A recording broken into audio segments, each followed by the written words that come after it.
晚上好啊！讲到校园闹鬼，很多学校都发生过，但是槟城的这间就比较够力。学校因为闹鬼搞到被迫搬迁。这个地方是邪门到什么程度？就是不断的有学生发生自杀事件，就连老师都中招啊。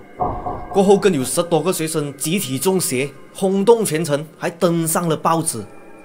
而这些事件也只是这个地方的冰山一角。故事就从1992年开始讲起。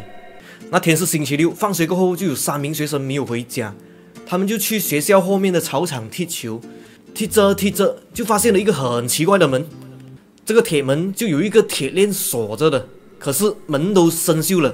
年轻人嘛，好奇心重，轻轻一拉，生锈的铁链咔嚓一声就断了。于是学生就开了门走下去，这个楼梯又窄又滑，他们就一个一个慢慢的走了下去。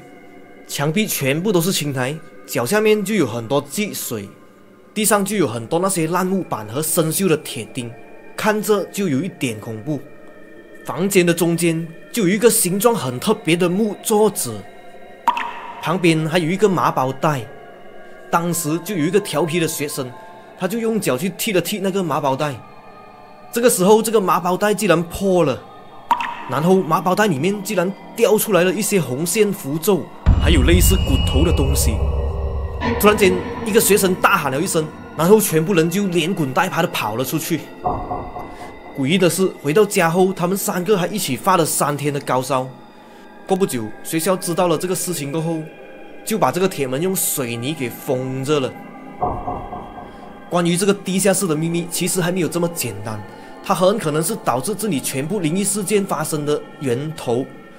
这个我们后面再讲到，现在我们先回来看看这个学校的故事。这个地下室被人发现过后，学校就很像被诅咒了那样，恐怖的事情就接二连三的发生了。当时有1名学生不知道什么原因自杀了，过后陆陆续续又有老师和学生自杀。更可怕的还是那次，根据当时的报道是这样的：1名学生神色恍惚，坐立不安，然后就开始不停的尖叫。当然这种尖叫声当然不是平时可以发出来的声音来的。过后这个学生隔壁的学生就很像被传染那样，开始蔓延给其他同学，附近的几个也开始中招。同一时间就连其他教室都陆续中招，因为前不久才发生过很多的自杀事件，他们当时就担心这些中邪的学生会去自杀，所以整个学校就乱成一锅粥。后来父母陆续的赶了过来，把小孩子都救走了。现场就和我们看到的丧尸片差不多。最后没有办法，学校也扛不住这些压力，就搬迁了。讲来也奇怪，这个学校搬迁过后，这些怪事就停止了。为什么会这么邪门呢？其实答案就藏在这个建筑物的历史中。这栋5层楼的建筑物在1880年的时候，是2个清朝政府的人起来的豪宅。80年过后，清朝灭亡了，这里就慢慢的变成了酒店。可是这个酒店就很奇怪，因为在短短的5年之内，酒店竟然换了5个招牌。是酒店5年之内换了5个老板，也不知道这几个老板经历了什么，还是被什么东西给吓跑了。过后在第2次世界大战的时候更刺激，这里陆续的被英国和日本占领，直接变成军营。那边的地下室还变成了恐怖的审讯室，也关押过人质和囚犯。而这个就是那3个学生闯进去的地下室。讲到这里，我们大概可以想象，曾经都不知道有多少个人在这里被活活折磨致死了。有没有一种可能，当时那个学生闯进去的时候，就把这个麻宝袋打开了，放了他们出来？他们出来过后，就在那边找替身？是军营那些客死异乡的好兄弟在找替身，还是讲那个地方原本就不干净呢？其实还有一个传言，就是学校在建立之前，旧屋子的主人就在地下室里面放了一个很神秘的棺材，门也被锁着。至于为什么会锁一个棺材在里面，也不知道，也有可能这个才是灵异事件的起源。再加上学校隔壁就是坟场，又坟场，又审判室，又棺材，是不是很阴啊？我们再回到来1994年，学校搬迁了过后，就有一个发展商看中了这个地，就打算在这里开工。可是开工后一点都不顺利，每次一拆这个楼就有怪事发生，不是有人受伤，就是机器失灵，还有个工人被托梦警告这里不可以拆。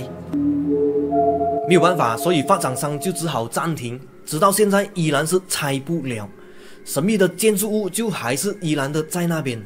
学校搬迁过后，虽然已经是人去楼空，但是故事比以前还要更多。最先发现不对劲的是那边的居民，他在半夜经过那边的时候，竟然发现所有教室的灯都亮着。可是这个不可能啊，学校都关闭了那么久，肯定断电了的啊。这个还只是开胃小菜，还有人半夜路过的时候就听到各种各样的怪声，有时候是脚步声和军事器械声，有时候就听到类似日本人操兵的口令，121，121，甚至还有人亲眼看到一个穿着绿色军装的人影在院子那边走动着。渐渐的，那边就成了当地人口耳相传的鬼屋打卡地。后来就有一个人白天进去，还拍了一堆照片。他看回去那些照片的时候就吓到一下，因为几张照片就很奇怪。有一张照片竟然拍到窗边有很多模糊的鬼影，还有一张照片是拍大门的，大门就有一个穿着类似古代服装的男子，背对着镜头看着学校那边。诡异的是，隔天他就要把这些照片拿给他朋友看，可是所有照片竟然离奇的消失了。过后就有更多的人前去探灵，不过怪事也是持续不断的。有一组人进去拍摄的时候，就看到很多很亮的光球在那边跟着他们。可是这个肯定不是萤火虫，萤火虫没有这么大，而且也没有听过萤火虫可以修炼成精啊。过不久，有个博主去拍摄的时候，就看到一个女子穿着校服坐在那边看着他们。当然还有无数的传闻，越传就越多。关于这些传闻是真是假，我也不确定。可是我觉得这栋楼肯定是很有问题的。酒店5年换5个老板，又有战争黑历史，又审判室，又自杀，又集体中邪，还有坟场。至于这些亡灵现在还有没有在那边就不知道了。所以下次去槟城玩，如果半夜停车在那边附近的话，就留意一下有没有脚步声。如果不敢的话，就找个大胆的朋友去试看看啦。最后也不要忘记订阅我的频道啊，因为我还有更多的故事等着你。拜拜，我们下期见。